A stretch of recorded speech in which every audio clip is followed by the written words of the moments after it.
வணக்கம் விருச்சிக ராசி நண்பர்களே. வரக்கூடிய கார்த்திகை மாதத்தில் உங்களுக்கு எந்த மாதிரியான பலன்கள் நடக்கும் அப்படிங்கிறது தான் இந்த பதிவில் நாம் பார்க்க போகிறோம். முதல்ல உங்களுடைய ராசி அதிபதியை பற்றி பார்ப்போம். ராசி அதிபதி செவ்வாய் நல்லா வலிமையாக இருக்கார், நல்லது தான். ராசி அதிபதி வலிமையாக இருக்கிற போது தான் நமக்கு தோல்விகள் வராது. எதை செஞ்சாலும் நல்லா செய்வோம். எந்த ஒரு விஷயத்துலையும் நாம் ஜெயிப்போம். நல்லா திறமையாக செயல்படுறதுக்கும் நல்ல அறிவோடு செயல்படுறதுக்கும் இப்போ உள்ள காலம்தான் கரெக்டாக இருக்கும். நல்ல பேரு புகழெல்லாம் பெறக்கூடிய ஒரு அமைப்பு இப்போ இருக்குது.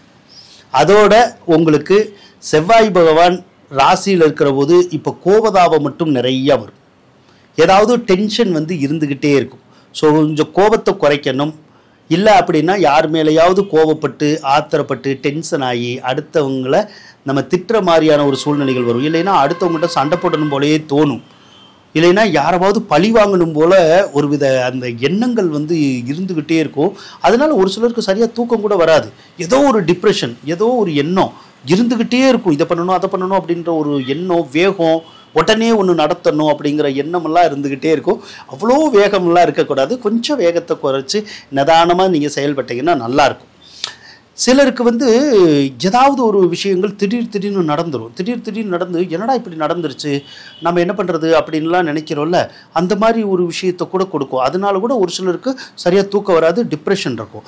அதே மாதிரி இந்த சகோதர சகோதரிகள் இருக்காங்கல்ல, அவங்கனால கூட நமக்கு ஏதாவது கோபதாபம் வந்துடும். இல்லைன்னா ஒரு கவலைப்படுற மாதிரியான ஒரு சூழ்நிலைகள் இப்போ இருக்கும்.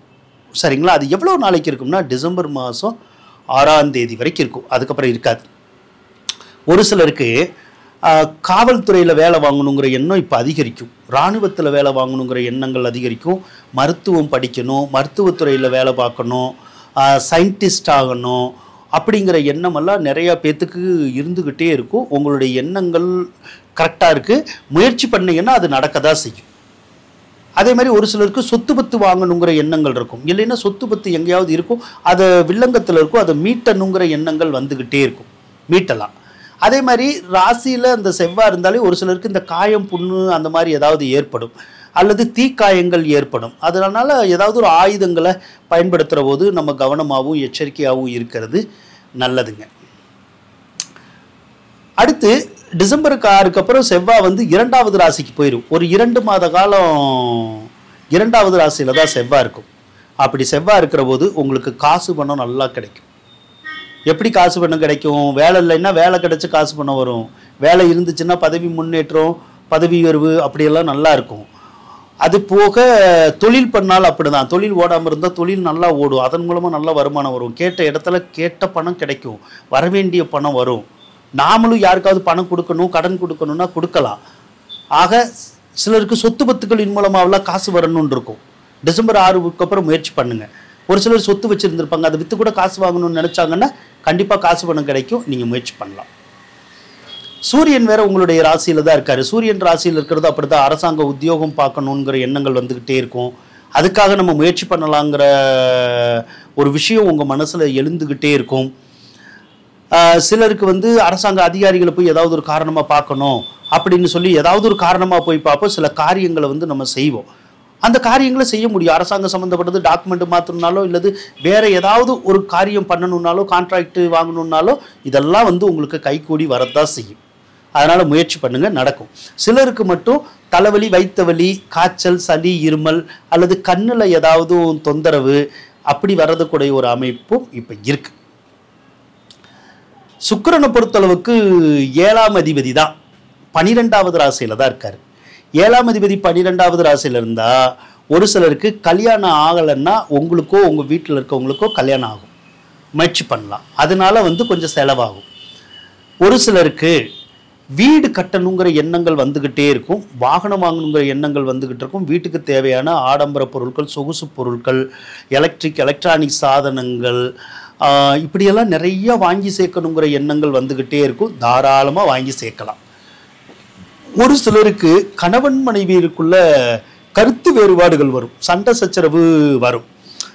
அப்போ கணவன் மனைவிக்குள்ள சண்டை சச்சரவு, கருத்து வேறுபாடு, பகை உணர்வு இதெல்லாம் வருங்கிற அமைப்பு இருக்கிறனால எவ்வளோ நாளைக்கு வரும்னா டிசம்பர் 6ஆம் தேதி வரைக்கும் தான் வரும். அதுக்கப்புறம் கணவன் மனைவிக்குள்ள கருத்து வேறுபாடு, சண்டை சச்சரவு, பிரச்சனைகள் அதெல்லாம் விலகிரும், வராது. அதோட டிசம்பர் 6க்கு மேலேயே உங்களுக்கு சிலருக்கெல்லாம் அந்த லவ் பண்ணணுங்கிற எண்ணங்கள் வந்துகிட்டு இருக்கும். அந்த காதல் காம எண்ணங்கள் அப்படி சொல்கிறோம்ல, அதெல்லாம் நிறைய வந்துக்கிட்டே இருக்கும். அந்த காதல் காம எண்ணங்களை வந்து நம்ம கொஞ்சம் கட்டுப்பாடோடு தான் வச்சுக்கணும். அப்படின்னா தான் நல்லாயிருக்கும். இல்லைன்னா யாராவது ஒருத்தரை பார்ப்போம், அவங்களோட பேசணும், பழகணும், லவ் பண்ணணுங்கிற மாதிரியெல்லாம் தேவையில்லாத ஒரு எண்ணங்கள் வந்து வந்துக்கிட்டே இருக்கும். ஆனால் அது கூட சிலருக்கு சுகமாக தான் இருக்கும். தனியாக உட்காந்து யோசிக்கிற போது தானாக பேசுகிறது, தானாக சிரிக்கிறது, தானாக ஒரு பூரிப்படைகிறது அப்படிங்கிற மாதிரியான ஒரு விஷயத்தெல்லாம் அந்த சுக்கிர பகவான் தான் உங்களுக்கு கொடுப்பார். இனம் புரியாத ஒரு கிளர்ச்சி அதை கொடுத்து நம்மளை சந்தோஷப்படுத்தக்கூடிய ஒரு அமைப்பு இந்த மாதம் வந்து இருக்குங்க.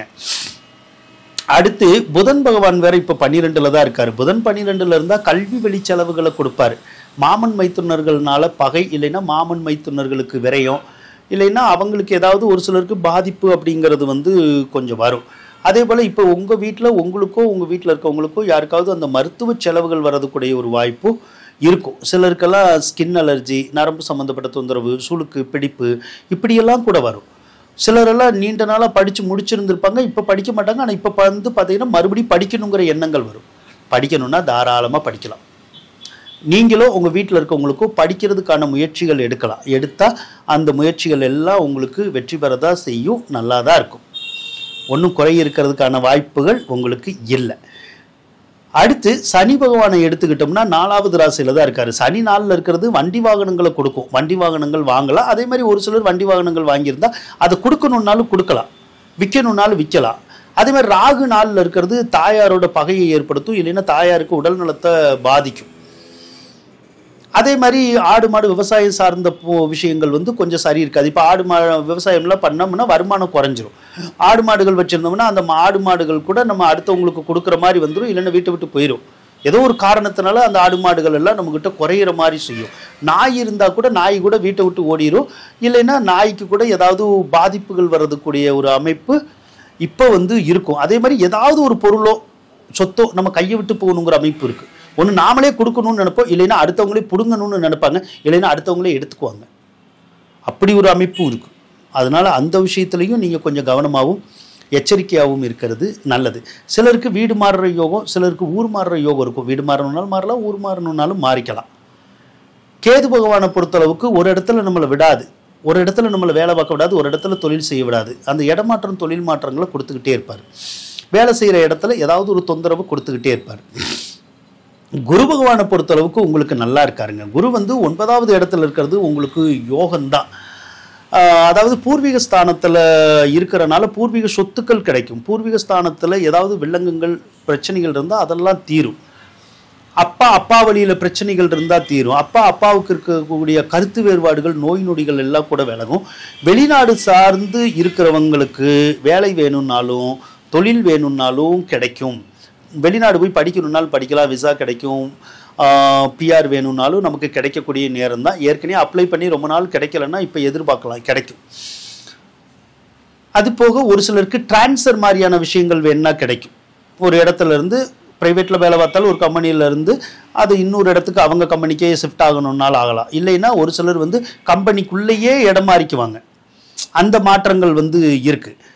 ஒரு சிலருக்கு மட்டும் டிரான்ஸ்ஃபருக்காக ரொம்ப நாள் ட்ரை பண்ணியிருப்பாங்க, கிடைக்காது. இப்போ வந்து ட்ரை பண்ணால் கிடைச்சிடும்.